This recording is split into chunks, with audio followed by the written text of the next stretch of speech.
Welcome to Grow Happy. As always, we hope you're finding these episodes helpful and we welcome your feedback. Our goal is to encourage you to listen to our episodes and try to implement small changes in your life that can increase your overall well-being. Let us know how you're using the podcast. Are you more interested in this podcast because it's about psychology or because it's available in 3 languages? Let us know by visiting www.togrowhappy.com. Hi, Lily. Hi, Fernando. What is today's topic? Our topic today is the Anterior Cingulate Cortex, ACC. The ACC has been associated with several complex functions that include empathy, decision-making, and the regulation of impulses and emotions. You may be surprised that we want to cover such a very specific part of the brain. We believe at the end of this episode, you will know why. Research suggests that learning about these types of specific brain regions gives us a better understanding and, more importantly, the motivation to incorporate positive psychological strategies into our lives. Rick Hanson, a famous neuropsychologist, often refers to the ACC as the guardian of our attention because the ACC helps us integrate emotions and thoughts. In this episode, we will call the ACC our little guardian angel. Okay, so let's say you're waiting in line at the supermarket and you impulsively grab a chocolate bar you were not planning to even buy. Imagine you could have a little guardian angel that gently helps you realize that you're acting impulsively. And perhaps this is not a good choice given that you're wanting to lower your sugar intake or you will be having dessert later on anyway.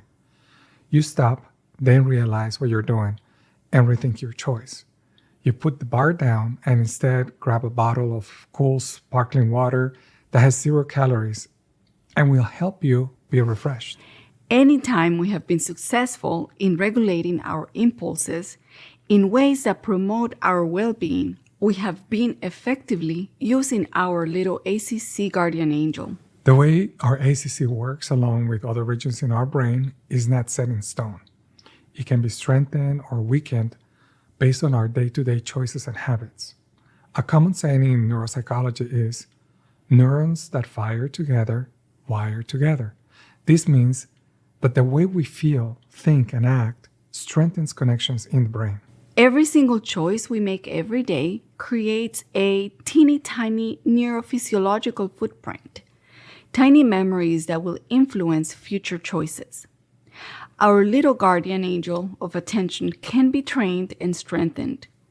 Can you think of some of the ways we can train it? Can you think about topics in previous episodes of this podcast that are effective ways to train our ACC? Do you perhaps think mindfulness or maybe grounding, emotion coping, the joy workout? Pretty much any topic we have covered so far can be an effective way to help train our ACC, and as a result, promote our health and well-being. There is evidence pointing out that if we integrate these practices on a daily basis over a period of at least 8 weeks, we will begin to see their impact on our psychology and well-being. This evidence shows that the changes we can bring to our lives through these practices are not just something that is taking place at the cognitive, emotional, or behavioral level. These changes are more profound. These changes are at the level of our brains. When people realize that applying positive psychological practices to our everyday lives results in changes in our brain, concepts like mindfulness and meditation appear less wishful, magical, esoteric, or fluffy. Instead, they become clear, concrete, and worthwhile practices. The mind can change the brain, and changes in the brain result in changes in the mind. This is how we can learn to reprogram our psychology. But this process doesn't come out of thin air or out of good intentions. It requires daily effort and daily practice. As always, we like to help you build connections across different episodes. One way to build a link is by highlighting that clinicians are helping people understand that when we change our minds, we change our brains. If therapy is successful, the neural networks that used to fire together connecting avoidance of emotions with alcohol consumption will no longer be activated together. For example, people can abuse substances to avoid dealing with negative emotions. That is a learned pattern, a pattern that can be changed and can result in better mental health. If therapy is successful, the neural networks that used to fire together, connecting avoidance of emotions with alcohol consumption, will no longer be activated together. For this reason, a primary goal is to help clients understand that they can, instead, learn to regulate and manage uncomfortable emotions by strengthening alternative connections in the brain.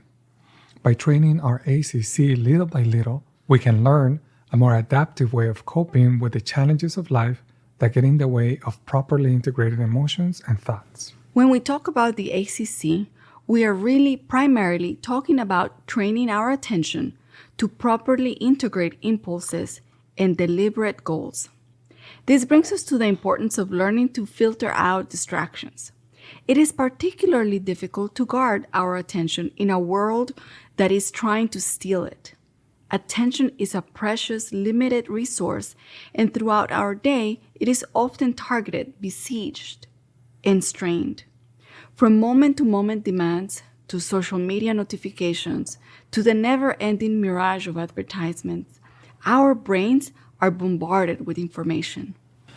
We will continue this particular discussion next week when we talk about attention and our mind's autopilot mode.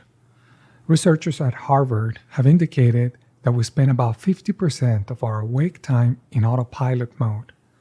Perhaps the best way to understand this concept is to think about our daily life habits.